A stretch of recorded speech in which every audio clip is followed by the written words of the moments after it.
सभे मगहिया भाई बहन के भूलेटन काका के राम राम। आथिन मगहिया खबर में सुनते देश दुनिया के खबर। पूर्व प्रधानमंत्री भारत रत्न अटल बिहारी वाजपेयी के जन्मदिन पर 9 करोड़ किसान सभे के खाता में गए 18,000 करोड़ रुपया के सहायता राशि। दुनिया भर के गिरजाघर में मनावल गए धूमधाम से क्रिसमस। आज कृषि कानून के खिलाफ प्रदर्शनकारी किसान सभे मनौतन धिक्कार दिवस।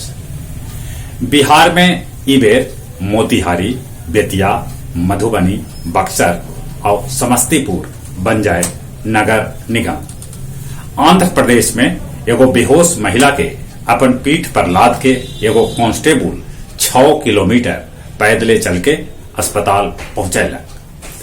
बालूघाट के लीज अवधि विस्तारित करे लेल फैसला आज। जौन सुप्रीम कोर्ट फैसला न सुने तब कैबिनेट अवधि विस्तार कर सके है। तिरुअनंतपुरम नगर निगम चुनाव में देश के सबला कम उम्र के 21 बच्चर के आर्या राजेंद्रन बनलन मेयर। बिहार में जूनियर डॉक्टर सभे के हड़ताल से इमरजेंसी सेवा बाधित हो रहा है। स्वास्थ्य विभाग कार्रवाई के आदेश देलक है। अरुणाचल प्रदेश के जदयू के 7 गो में से 6 गो विधायक भाजपा में शामिल हो गए। नामी गिरामी उर्दू शायर और आलोचक शमसुर रहमान फारूकी के 85 बछर के उम्र में निधन हो गया। उनकरा पद्मश्री, सरस्वती सम्मान और साहित्य अकादमी सम्मान से सम्मानित कर गया। इंग्लैंड के बाद जर्मनी में भी भेटायल कोरोना वायरस के नया रूप। इंग्लैंड के प्रधानमंत्री बोरिस जॉनसन कहलका कि ब्रिटेन में लॉकडाउन न लगावल जाए। नेपाल के सुप्रीम कोर्ट जारी कैलक प्रधानमंत्री केपी शर्मा ओली सरकार के कारण बताओ नोटिस।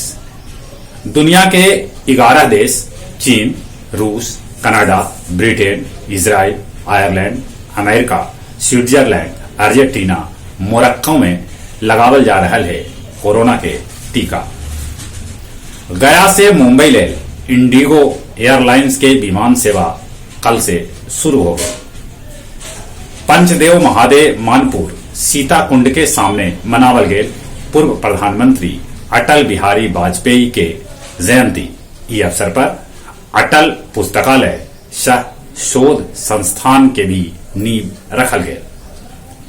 विवेकानंद केंद्र गया शाखा द्वारा ऑनलाइन मनावल गए गीता जयंती। गया जिला हिंदी साहित्य सम्मेलन के संरक्षक और पूर्व महामंत्री राधानंदन सिंह इस अवसर पर कहलका कि गीता के संदेश आज भी प्रासंगिक है। और अब कुछ खेल के समाचार। भारत और ऑस्ट्रेलिया के बीच दूसरा टेस्ट मैच आज। भारत ऑस्ट्रेलिया के साथ आज 100वां टेस्ट खेल। हंगरी में 40 दिन तैयारी लेल विनेश फोगाट हंगरी गेलन। समाज सेवी मोहम्मद शफीक आलम के याद में अशोक उच्च विद्यालय परैया के मैदान में वनडे फुटबॉल प्रतियोगिता के आयोजन करल गेल, जेकरा में आजाद फुटबॉल एकेडमी गया मगध स्पोर्टिंग क्लब परैया के हरा के मैच जीत लेला। कोरोना के चलते फीफा 20 अंडर और अंडर 20 विश्व कप स्थगित कर देवल गए है। जहां तक मौसम के सवाल है, देश के कईकन हिस्सा में कड़ाके के सर्दी पड़ रहा है। शीत गिर रहा है। पहाड़ी क्षेत्र में बर्फबारी हो रहा है। कनकनी अभी राहत। ठंडा से बचथिन। कोरोना से बचे ले मुंह और नाक पर मास्क लगाते। सोशल डिस्टेंसिंग के पालन करते। बाहर से घर आयला पर नीमन से साबुन से हाथ धोते। और चली एक बार फिर से अपने सभी के भूलेटन काका के राम राम।